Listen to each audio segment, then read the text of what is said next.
지금 이 순간 누군가가 사라졌습니다. 아무런 예고도 없이, 아무런 흔적도 없이. 부산 영도 앞바다. 짙은 새벽 안개가 항구를 통째로 삼켜버린 그 시간. 수십억 원을 움직이던 한 남자가 흔적도 없이 증발해버렸습니다. 경찰은 처음에는 별일 아니라고 생각했습니다. 빚에 쫓긴 사업가가 또 도망쳤나 보다 했지요. 그런데 그의 사무실에서 발견된 단 하나의 물건이 모든 것을 완전히 뒤집어 놓았습니다. 얼굴이 갈기갈기 찢긴 사진. 그리고 그 뒷면에 굵게 새겨진 단 한 줄. 이 사건의 끝에는 여러분이 절대로 예상하지 못할 진실이 기다리고 있습니다. 끝까지 함께해 주십시오. 2024년 11월 7일 목요일 새벽 4시 17분 부산광역시 영도구 남항동. 오래된 어선들이 줄지어 정박해 있는 그 항구의 새벽은 언제나 비슷했습니다. 짭조름한 바닷바람과 기름 냄새가 뒤섞인 공기. 파도가 방파제를 치는 소리. 이따금 갈매기 한두 마리가 울어대는 소리. 그것이 전부였습니다. 그런데 그날 새벽만큼은 달랐습니다.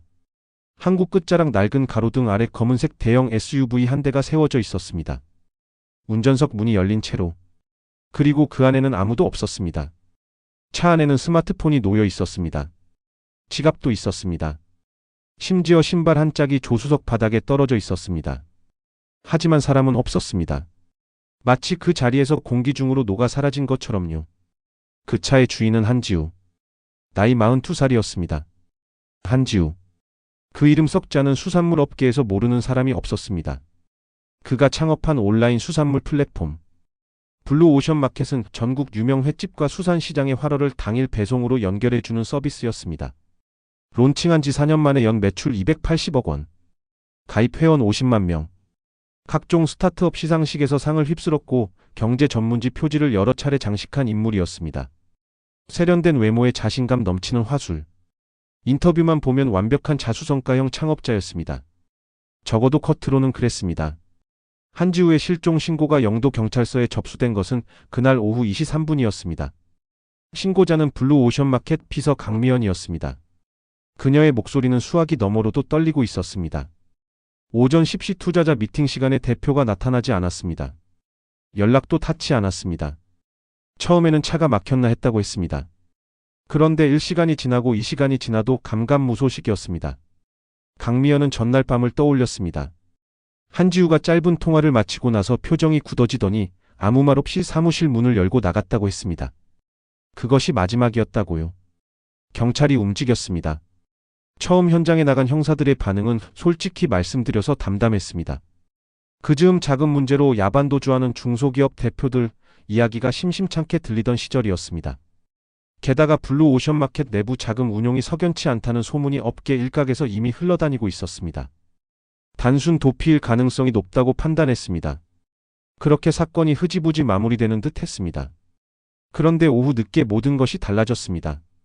블루오션마켓 사무실을 살피던 수사관이 한지우 개인 책상 서랍맨 안쪽에서 봉투 하나를 발견했습니다. 흰 봉투였습니다. 봉투 안에는 사진 한 장이 들어 있었습니다. 한지우의 상반신 사진이었습니다. 그런데 그 얼굴 부분만이 날카로운 도구로 여러 번 깊게 찢겨 있었습니다. 마치 누군가가 극도의 분노를 담아 그 얼굴을 지워버리려 했던 것처럼요. 수사관은 사진을 뒤집었습니다. 거기에는 검은 매직으로 굵직하게 쓰인 문장이 있었습니다. 네가 뺏은 것을 반드시 돌려받겠다. 수사실 안에 무거운 침묵이 흘렀습니다. 이것은 단순한 잠적이 아니었습니다. 누군가가 한지우를 노리고 있었습니다. 그리고 그 누군가는 이미 오래전부터 기다려왔던 것이 분명했습니다. 사건 파일이 영도 경찰서 강력팀으로 넘어갔습니다. 그리고 오태경이 등장했습니다. 나이 45. 부산 영도에서 태어나고 자란 토박이 형사였습니다. 20년 넘게 강력 사건만 파고 들어온 베테랑이었지요. 말이 없는 편이었습니다. 감정을 잘 드러내지 않았습니다. 하지만 동료 형사들 사이에서 그에 대한 평판은 하나로 모아졌습니다. 한번 물면 절대 놓지 않는다고요. 오태경은 사건 파일을 받아들고 첫 장을 펼쳤습니다. 항구 CCTV 캡처 사진. 새벽 4시 17분 한지우의 차가 선착장 끝에 멈추는 장면. 그리고 4시 19분. 화면 안에서 한지우가 사라지는 장면. 단 2분이었습니다. 오태경은 사진에서 눈을 떼지 않은 채 낮게 중얼거렸습니다. 혼자 걸어나간 건지, 아니면 누군가가 데려간 건지. 그는 가장 먼저 한지우의 주변 인물 파악에 들어갔습니다. 첫 번째로 눈에 들어온 이름은 이준혁이었습니다. 나이 40. 한지우의 대학 동기이자 블루오션마켓 공동 창업자였습니다. 회사를 함께 일으킨 동업자이기도 했지요. 그러나 3년 전부터 두 사람의 관계가 급격히 틀어졌다는 증언이 여러 경로에서 나왔습니다. 내부 자금 운용 방식을 놓고 심각한 충돌이 있었다고 했습니다. 현재 이준혁은 이사 직함을 유지하고 있었지만 실질적인 경영 권한에서는 완전히 손을 떼고 밀려난 상태였습니다. 그의 얼굴에 쌓인 원한이 어느 정도인지 가늠하기 어려웠습니다. 두 번째 이름은 서은채였습니다. 나이 38. 한지우의 배우자였습니다. 주변에서는 조용하고 말이 없는 사람이라고 했습니다. 그런데 수사 과정에서 그녀 이름으로 가입된 고액 생명보험이 확인되었습니다. 피보험자는 한지우였습니다. 총 보험금은 30억 원이었습니다. 한지우가 사망으로 판명될 경우 수령자는 서은채였습니다. 오태경은 잠시 서류에서 손을 뗐습니다. 그리고 세 번째 변수가 터져나왔습니다. 수사팀이 블루오션마켓의 금융거래 내역을 들여다보기 시작하면서 드러난 것이 있었습니다. 회사가 일반 소비자들을 대상으로 진행해 온 수산물 선물 투자 프로그램이었습니다. 프리미엄 수산물을 미리 예약 구매하면 높은 수익을 보장해주는 구조였습니다. 그러나 실제로는 신규 투자자의 돈으로 기존 투자자에게 수익을 지급하는 돌려막기였습니다. 전형적인 다단계 투자 사기였습니다. 피해자 숫자가 50명을 넘어섰습니다. 수백만 원을 잃은 사람도 있었고 평생 모은 수억 원이 통째로 사라진 사람도 있었습니다. 노후 자금을 날린 노인, 전세 보증금을 투자했다가 거리로 내몰린 가족, 빚에 치여 극단적 선택의 문턱까지 갔다는 피해자도 있었습니다. 용의자 목록이 단숨에 수십 명으로 불어났습니다. 오태경은 자리에서 일어나 창가로 걸어갔습니다. 영도 경찰서 창문 너머로 멀리 부산 앞바다가 보였습니다. 밤이었습니다. 바다는 말이 없었습니다. 그저 검고 깊었습니다. 한지우, 당신은 지금 어디에 있습니까? 그리고 당신에게 이토록 깊은 원한을 품은 사람은 과연 누구입니까? 오태경의 눈이 좁아졌습니다. 그의 직감이 말하고 있었습니다. 이 사건의 뿌리는 생각보다 훨씬 깊다고. 그리고 범인은 생각보다 훨씬 가까운 곳에 있다고. 수사는 이제 막 시작되었습니다. 사건 발생 다음 날 아침, 오태경은 수사팀 브리핑을 열었습니다. 화이트보드에는 3개의 이름이 적혀 있었습니다. 이준혁, 서은채, 그리고 투자 피해자들이라고 쓰인 큰 원 하나. 오태경은 마커를 내려놓으며 조용히 말했습니다.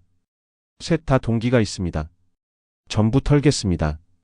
첫 번째 타깃은 이준혁이었습니다. 오전 11시. 이준혁이 임의 동행 형식으로 영도 경찰서에 들어섰습니다. 키가 크고 어깨가 넓었습니다. 짙은 감색 재킷에 흰 셔츠 차림이었습니다.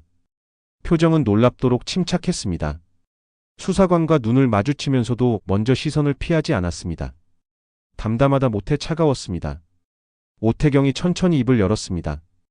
한지우 씨와 마지막으로 연락하신 게 언제입니까? 이준혁은 잠시 생각하는 척하다가 답했습니다. 2주 전입니다. 문자 한 통 받았는데 읽고 지웠습니다. 무슨 내용이었습니까? 이제 신경 끄라는 내용이었습니다. 오태경은 받아 적지 않았습니다. 그냥 이준혁의 눈을 바라봤습니다. 이준혁과 한지우의 갈등은 업계 안팎에서 이미 유명했습니다. 두 사람은 대학 시절부터 15년 넘게 함께한 사이였습니다. 블루오션 마켓을 함께 창업할 때만 해도 한지우가 영업과 기획을 맡고 이준혁이 운영과 재무를 맡는 구조였습니다. 처음 3년은 잘 굴러갔습니다. 그런데 3년 전 이준혁이 회사 내부 자금 흐름에서 이상한 것을 발견했습니다. 수십억 원 규모의 자금이 내부 장부와 맞지 않았습니다. 이준혁이 한지우에게 해명을 요구했습니다. 돌아온 대답은 차가웠습니다. 내가 다 알아서 하고 있으니까 건드리지 마. 이준혁은 받아들이지 못했습니다. 두 사람 사이에 격렬한 충돌이 있었습니다. 사무실 안에서 고성이 오갔고 유리컵이 깨졌다는 증언도 나왔습니다. 결국 이준혁은 실질적인 경영에서 완전히 밀려났습니다. 그가 15년을 바쳐 만든 회사였습니다. 이름만 남은 이사 자리를 유지하면서 그 회사를 지켜봐야 했습니다. 그 감정이 어떤 것인지 오태경은 굳이 물어보지 않아도 알 수 있었습니다. 그러나 이준혁에게는 알리바이가 있었습니다. 사건 당일 새벽 4시부터 오전 7시까지 그는 서울 마포구의 한 호텔에 있었습니다. 체크인 기록이 있었습니다. 호텔 CCTV에도 찍혔습니다. 새벽 3시 58분에 객실 카드키를 사용한 기록이 서버에 남아 있었습니다. 부산에서 서울까지 최소 4시간입니다. 물리적으로 불가능했습니다. 오태경은 조서를 덮었습니다. 이준혁을 돌려보내며 오태경은 그의 뒷모습을 한참 바라봤습니다. 알리바이는 완벽했습니다. 그렇다고 그가 관계없다는 말은 아니었습니다. 두 번째는 서은채였습니다. 같은 날 오후 2시, 서은채가 경찰서에 도착했습니다. 40에 가까운 나이였지만 실제로 보면 훨씬 젊어 보이는 여성이었습니다. 목소리는 낮았고 말끝을 자주 흐렸습니다. 수사관이 질문을 던지면 그 질문을 잠시 공중에 띄워두었다가 대답하는 습관이 있었습니다. 오태경은 보험 서류를 테이블에 올려놓았습니다. 30억 원짜리 생명보험이었습니다. 피보험자 한지우, 수익자 서은채. 서은채는 서류를 내려다봤습니다. 그리고 천천히 말했습니다. 남편이 먼저 들자고 했습니다. 저는 그냥 서명만 했습니다. 남편분 평소에 신변 위협받은 적 있다는 말씀하셨습니까? 없었습니다. 부부 관계는 어떠셨습니까? 서은채는 잠시 멈췄습니다. 보통이었습니다. 그 짧은 멈춤이 오태경의 귀에 오래 남았습니다. 수사팀이 서은채의 통화 기록을 뽑았습니다. 사건 이틀 전 밤 11시 14분. 한지우의 번호로 걸려온 전화가 있었습니다. 통화 시간은 2분 39초였습니다. 그런데 같은 시각 한지우의 사무실 CCTV에는 그가 혼자 앉아 컴퓨터 화면을 보고 있는 장면이 찍혀 있었습니다. 전화를 건 것은 한지우가 아니었습니다. 누군가가 한지우의 번호를 사칭해 서은채에게 전화를 걸었다는 뜻이었습니다. 서은채는 그 통화에 대해 처음에는 기억이 나지 않는다고 했습니다. 수사관이 통화 기록지를 들이밀자 그제야 말했습니다. 전화를 받았는데 목소리가 이상했다고요. 남편 같기도 하고 아닌 것 같기도 했다고요. 그 사람이 뭐라고 했는지는 기억이 잘 나지 않는다고 했습니다. 오태경은 메모를 했습니다. 서은채 알리바이는 사건 당일 새벽 그녀의 어머니 집이었습니다. 어머니가 몸이 좋지 않아 전날부터 내려가 있었다고 했습니다. 인근 의원 진료 기록과 어머니의 진술이 이를 뒷받침했습니다. 이 역시 무너지지 않았습니다. 수사팀은 세 번째 방향으로 시선을 돌렸습니다. 투자 피해자들이었습니다. 수사팀이 피해자 목록을 추려내는 데는 이틀이 걸렸습니다. 확인된 피해자만 58명이었습니다. 총 피해 금액은 약 43억 원으로 추산되었습니다. 피해자들은 회사원도 있었고 자영업자도 있었고 퇴직 후 노후 자금을 맡긴 60대 노인도 있었습니다. 그중 한 사람의 이름이 오태경의 눈에 걸렸습니다. 최병수, 67세. 전직 선박수리공이었습니다. 30년 동안 모은 2억 3천만 원을 블루오션마켓 투자 프로그램에 넣었다가 전부 날렸습니다. 수소문 끝에 연락이 닿았습니다. 최병수는 이미 세상에 없었습니다. 사기 피해 사실을 알게 된 지 2달 후 스스로 생을 마감했습니다. 그의 아들 박도연, 나이 28이었습니다. 박도연은 아버지의 죽음 이후 직장을 그만뒀습니다. 이후 행적이 거의 추적되지 않았습니다. 주소지에는 아무도 없었습니다. 핸드폰은 꺼져 있었습니다. 수사팀이 박도연의 신용카드 사용 내역을 확인했습니다. 놀라운 것이 나왔습니다. 사건 발생 2주 전부터 영도구 인근에서 반복적으로 카드가 긁혔습니다. 편의점, 주유소, 항구 근처 식당, 그리고 사건 전날 밤에는 사용 기록이 완전히 끊겼습니다. 누군가가 한지우를 지켜보고 있었다는 뜻이었습니다. 오태경은 즉시 박도연에 대한 소재 파악 명령을 내렸습니다. 그런데 피해자들 전부가 박도연처럼 조용하지는 않았습니다. 다음날 오전 피해자 중 한 명인 40대 여성이 블루오션마켓 사무실 앞에 홀로 나타났습니다.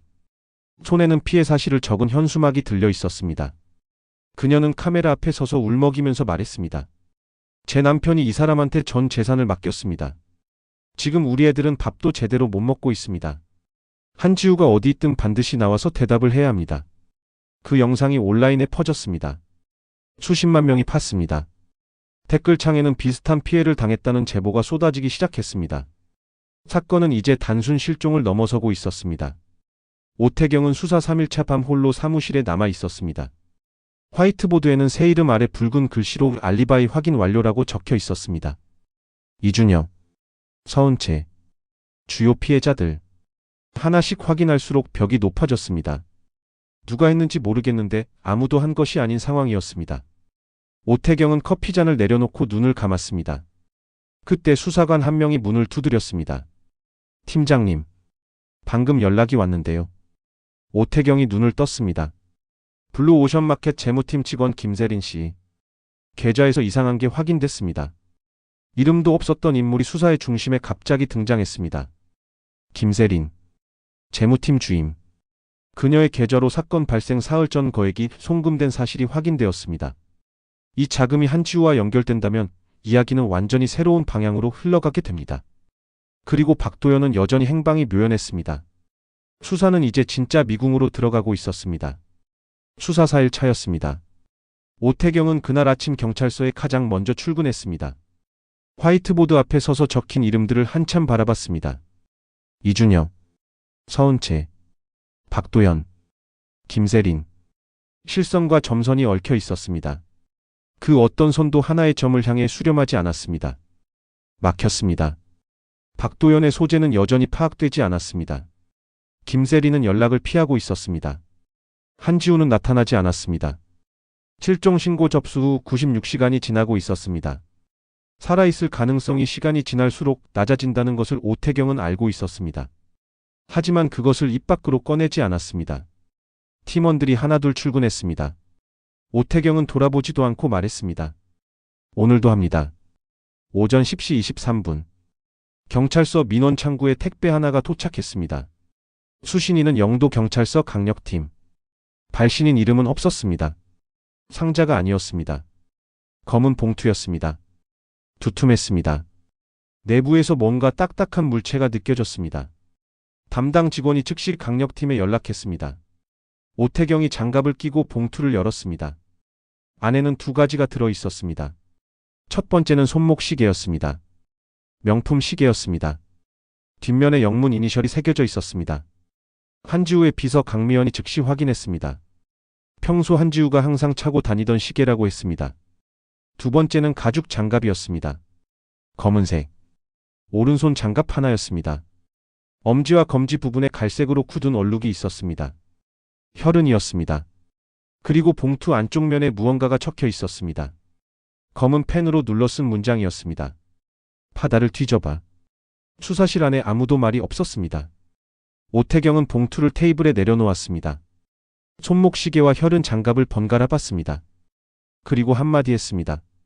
항구 전체 수색합니다. 지금 바로. 오후 1시부터 수색이 시작되었습니다. 영도 남항동 일대 해안구역. 부두와 폐시설이 뒤섞인 구역이었습니다. 수사팀과 지역 파출소 인원이 합동으로 투입되었습니다. 해경 소형 선박도 해안선 쪽을 맡았습니다. 오태경은 직접 현장에 나섰습니다. 날씨는 흐렸습니다. 바다 쪽에서 차가운 바람이 올라오고 있었습니다. 부두 바닥은 기름과 해수로 질척였습니다. 수사관들이 폐허망과 녹슨 컨테이너 사이를 헤집으며 움직였습니다. 아무것도 없었습니다. 1시간이 지났습니다. 2시간이 지났습니다. 오태경은 발걸음을 멈추지 않았습니다. 세 번째 구역을 넘어갈 때였습니다. 수사관 한 명이 멀리서 손을 들었습니다. 오태경이 뛰었습니다. 오래된 창고였습니다. 외벽에 페인트가 벗겨진 채 방치된 건물이었습니다. 철문은 반쯤 뜯겨 있었습니다. 안으로 들어서는 순간 냄새가 났습니다. 쇠 냄새. 녹슨 냄새와 다른 그 무언가의 냄새였습니다. 바닥에 불빛을 비추었습니다. 콘크리트 바닥 전면에 걸쳐 넓게 퍼진 갈색 얼룩들이 있었습니다. 이미 굳어 있었습니다. 여러 곳에 흩어져 있었고 가장 큰 웅덩이 자국은 어른 몸통 크기였습니다. 벽면에도 튀긴 흔적이 있었습니다. 국과수에 즉시 연락했습니다. 감식 결과는 2시간 후 나왔습니다. 인열이 맞았습니다. 혈액량으로 볼 때 이 안에서 중상 이상의 부상이 있었습니다. 사건은 그 순간부터 실종 사건이 아니었습니다. 살인 사건이었습니다. 오태경은 창고 문 밖에 서서 바다를 바라봤습니다. 바람이 불었습니다. 그는 코트 깃을 세웠습니다. 아무 말도 하지 않았습니다. 그날 저녁 김세린에게 출석 요구서가 발부되었습니다. 그녀의 계좌로 사건 발생 사흘 전 입금된 금액은 4,800만 원이었습니다. 단일 건이었습니다. 송금자는 한지우의 개인명의 계좌였습니다. 목적도 사유도 기재되어 있지 않았습니다. 다음 날 오전, 김세린이 수사실 문을 열고 들어왔습니다. 나이 33. 블루오션 마켓에서 5년을 일한 재무팀 주임이었습니다. 들어오는 순간부터 눈이 충혈되어 있었습니다. 잠을 자지 못한 것이 역력했습니다. 자리에 앉은 후 손을 무릎 위에 포개고 시선을 테이블 아래로 고정했습니다. 오태경이 먼저 말했습니다. 어제 잠 못 주무신 것 같습니다. 김세리는 대답하지 않았습니다. 4,800만 원입니다. 한지우 씨가 왜 이 돈을 보냈는지 말씀해 주시면 됩니다. 긴 침묵이 흘렀습니다.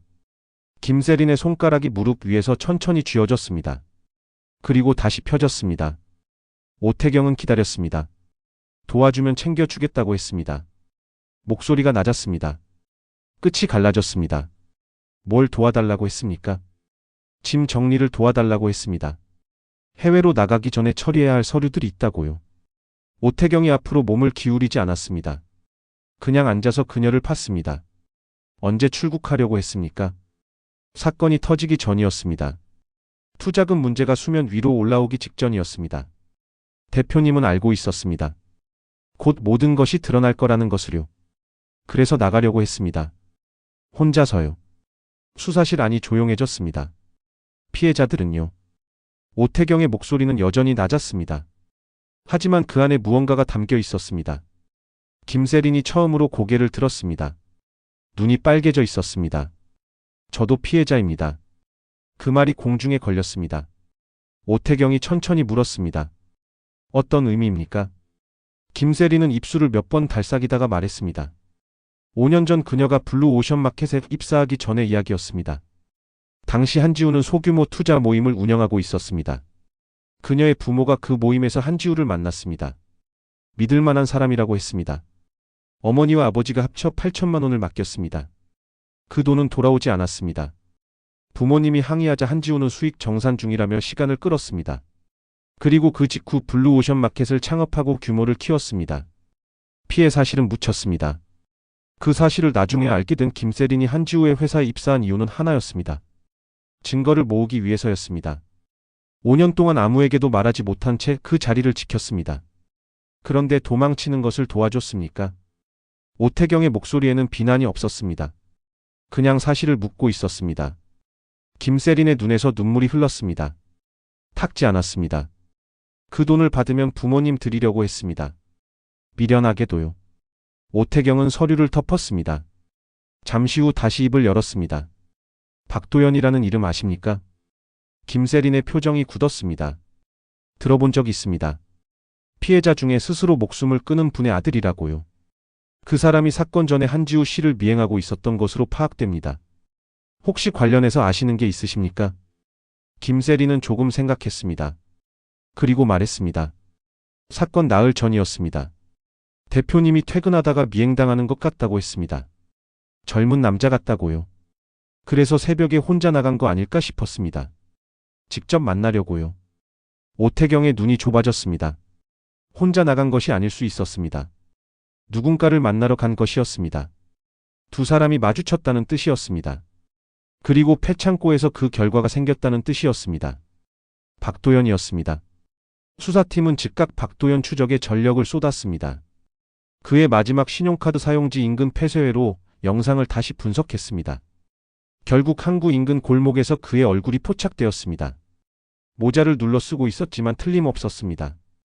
촬영 시각은 사건 발생 전날 밤 11시 51분이었습니다. 오태경이 수사팀 전원을 모았습니다. 박도연 잡습니다. 내일 안에. 팀원들이 일어섰습니다. 처음으로 하나의 방향이 생긴 밤이었습니다. 수사 6일차. 절망과 혼란으로 가득했던 그 시간에서 드디어 한 줄기 실마리가 잡혔습니다. 가늘고 끊어질 듯 위태로운 실마리였지만 분명히 존재하는 것이었습니다. 바다는 여전히 침묵하고 있었습니다. 하지만 오태경은 이제 그 침묵이 어디서 왔는지 알고 있었습니다. 수사 7일차 새벽이었습니다. 항구 인근 고시원 골목. 오태경이 이끄는 수사팀이 건물 입구를 막았습니다. 301호 문에 형사 둘이 붙었습니다. 오태경이 짧게 고개를 끄덕였습니다. 문이 열렸습니다. 박도연은 도망치지 않았습니다. 창문도 없는 좁은 방 안에 웅크리고 앉아 있었습니다. 무릎을 세운 채 벽에 등을 기대고 있었습니다. 형사들이 들어오는 것을 보면서도 일어서지 않았습니다. 그냥 보고 있었습니다. 나이 28. 얼굴은 마른 나뭇가지처럼 야위어 있었습니다. 눈 아래가 깊게 꺼져 있었습니다. 오태경이 낮게 말했습니다. 박도연 씨, 같이 가겠습니다. 박도연은 천천히 일어섰습니다. 수사실 의자에 앉은 박도연은 한참 동안 아무 말도 하지 않았습니다. 오태경도 서두르지 않았습니다. 물 한 컵을 앞에 놓아줬습니다. 박도연은 그것을 보지도 않았습니다. 오태경은 패창고 혈흔 사진을 꺼내 테이블 위에 올려놓았습니다. 박도연의 눈이 사진 위에 멈췄습니다. 잠시 후 그가 입을 열었습니다. 아버지가 돌아가시고 나서 다른 생각은 하나도 할 수가 없었습니다. 목소리가 낮았습니다. 감정을 억누르고 있는 것이 느껴졌습니다. 그 사람 얼굴이 계속 보였습니다. 텔레비전에 나와서 웃고 있는 얼굴이요. 아버지가 30년 동안 모은 돈을 가져간 사람이 저렇게 웃고 있었습니다. 오태경은 받아 적지 않았습니다. 듣고 있었습니다. 박도연의 진술이 이어졌습니다. 직장을 그만둔 건 2달 전이었습니다. 그때부터 한지우의 동선을 쫓기 시작했습니다. 사무실 앞에서 기다렸습니다. 퇴근길을 따라갔습니다. 항구 쪽으로 자주 내려간다는 것을 알게 됐습니다. 가까이 다가가려 했지만 번번이 타이밍을 놓쳤습니다. 그러다 사건 당일 새벽이었습니다. 한지우가 먼저 차에서 내렸습니다. 박도연은 그 뒤를 따라 걸었습니다. 한지우가 패창고 쪽으로 향했습니다. 박도연은 어느 시점에서 달리기 시작했습니다. 등 뒤에서 발소리를 들었는지 한지우가 돌아봤습니다. 창고 안에서 두 사람이 마주섰습니다. 무슨 말이 오갔습니까? 저는 아버지 이야기를 했습니다. 이 사람은 처음에는 모르는 척했습니다. 그러다가 어이없는 표정을 지었습니다. 당신 아버지가 왜 내 책임이냐고 했습니다. 박도연의 손이 테이블 위에서 주먹을 쥐었습니다. 그 표정을 보는 순간 기억이 없습니다. 몸싸움이 벌어졌습니다. 한지우가 먼저 박도연을 밀쳤습니다. 박도연이 되밀었습니다. 상대가 넘어졌습니다. 박도연은 멈추지 않았습니다. 콘크리트 바닥에 쓰러진 한지우의 머리 옆을 발로 찼습니다. 한지우가 크게 신음했습니다. 더 이상 일어나지 못했습니다. 박도연은 그 자리에 얼어붙었습니다. 호흡이 있었습니다. 분명히 있었습니다. 한지우는 죽지 않았습니다. 신음 소리를 내면서 바닥에 누워 있었습니다. 박도연은 뛰었습니다. 창고를 빠져나와 항구 바깥으로. 그냥 달렸습니다. 박도연의 진술이 끝났습니다. 수사실 안이 조용했습니다. 오태경이 천천히 물었습니다. 그 자리를 떠날 때 한지우 씨는 살아 있었습니까? 살아 있었습니다. 오태경은 의자를 뒤로 밀고 일어섰습니다. 걸어 나오면서 머릿속으로 시간을 정리했습니다. 박도연이 창고를 나간 새벽 4시 40분경. 국과수 감정에 따르면 창고 안 혈흔의 양은 즉사 수준의 출혈이 아니었습니다. 중상이었습니다. 즉 한지우는 그 시간에 살아 있었고 구조를 받았다면 생존 가능성이 있었습니다. 하지만 그는 죽었습니다. 그 사이 누군가가 그 창고에 있었거나 아니면 아무도 오지 않은 것이었습니다. 두 가지 모두 답이 필요했습니다. 오태경은 사무실로 돌아가 김세린의 통화 기록을 다시 펼쳤습니다. 사건 당일 새벽 4시 58분. 김세린의 핸드폰으로 착신 기록이 하나 있었습니다. 등록되지 않은 번호였습니다. 통화 시간 41초. 이후 김세린의 핸드폰 GPS는 오전 5시 12분부터 항구 방향으로 움직이기 시작했습니다. 그리고 5시 31분에 멈췄습니다. 폐창고가 있는 구역이었습니다. 오태경은 팀원을 불렀습니다. 김세린 씨 지금 당장 데려옵니다. 두 번째 조사였습니다. 김세린이 수사실에 들어섰습니다. 이번에는 달랐습니다. 헬쑥한 얼굴이었지만 눈빛은 차분했습니다. 마치 이 순간을 이미 예상했던 사람처럼요. 오태경이 GPS 이동 경로 출력물을 테이블에 놓았습니다. 새벽 5시 31분. 이 위치에 계셨습니다. 김세린은 그 종이를 바라봤습니다. 오래 봤습니다. 그리고 고개를 들었습니다. 갔습니다. 한마디였습니다. 전화를 받으셨습니까? 대표님이었습니다. 목소리가 평소랑 달랐습니다. 어딘가 쓰러져 있다고 했습니다. 도와달라고 했습니다. 가서 보셨습니까? 팠습니다. 119에 연락하셨습니까? 짧은 침묵이었습니다. 하지 않았습니다. 수사실 안의 공기가 달라졌습니다. 오태경 외에 2명의 수사관이 더 앉아 있었습니다. 아무도 움직이지 않았습니다. 오태경이 다시 물었습니다. 이유가 무엇입니까? 김세린은 손을 무릎 위에 모았습니다. 그리고 말했습니다. 창고 안에서 그 사람 얼굴을 팠습니다. 바닥에 쓰러져서 저를 올려다보는 얼굴이요. 그 얼굴이 우리 부모님한테 웃으면서 투자 권유를 하던 그 얼굴이었습니다. 목소리가 흔들리지 않았습니다. 그것이 오히려 더 무거웠습니다. 저는 그 자리에 서 있었습니다. 시간이 얼마나 지났는지 모르겠습니다. 핸드폰을 꺼내 들었습니다. 그리고 다시 집어넣었습니다. 그것을 몇 번 했습니다. 결국 전화를 하지 않았습니다. 하지 않았습니다. 오태경은 잠시 아무 말도 하지 않았습니다. 경찰서에 봉투를 보낸 것도 본인입니까? 김세린이 고개를 끄덕였습니다. 창고를 나오면서 그 사람 시계와 장갑을 가져왔습니다. 이틀을 가지고 있다가 붙였습니다. 신고해야 한다는 것은 알고 있었습니다. 하지만 직접 신고할 수는 없었습니다. 그 봉투를 붙이면서 어떤 생각을 하셨습니까? 김세린의 눈에 무언가가 어렸습니다. 눈물은 아니었습니다. 이렇게 끝나는 게 맞는 건지 묻고 싶었습니다. 저 자신한테요. 사건은 그렇게 전모가 드러났습니다. 박도연의 우발적 폭행, 그리고 김세린의 침묵. 한지우는 그 두 가지가 겹쳐지면서 세상을 떠났습니다.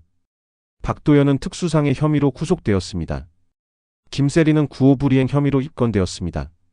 재판이 어떤 결론을 내릴지는 법원이 판단할 일이었습니다. 오태경은 마지막 보고서를 작성하면서 오랫동안 풋을 들지 못했습니다. 이 사건에는 처음부터 선한 사람이 없었던 것인지, 아니면 선했던 사람들이 한 명의 탐욕 때문에 하나씩 달라진 것인지, 그는 그것을 보고서에 쓰지 않았습니다. 그냥 사실만 적었습니다. 형사가 적을 수 있는 것은 사실뿐이었습니다. 창밖으로 영도 앞바다가 보였습니다. 파도는 그날도 방파제를 치고 있었습니다. 조용했습니다. 아무것도 모르는 것처럼. 이 사건은 살인이 아니었습니다. 하지만 죽음이었습니다. 탐욕이 씨앗을 뿌렸고 폭수가 방아쇠를 당겼고 침묵이 마지막을 완성했습니다. 그 세 가지가 한자리에 모이는데 걸린 시간은 길게 보면 5년이었고 짧게 보면 단 41초였습니다. 한지우가 살려달라고 전화를 건 그 41초. 함께 해주셔서 진심으로 감사드립니다.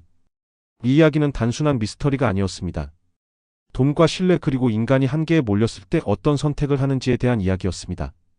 오늘 영상이 의미 있으셨다면 구독과 좋아요 부탁드립니다.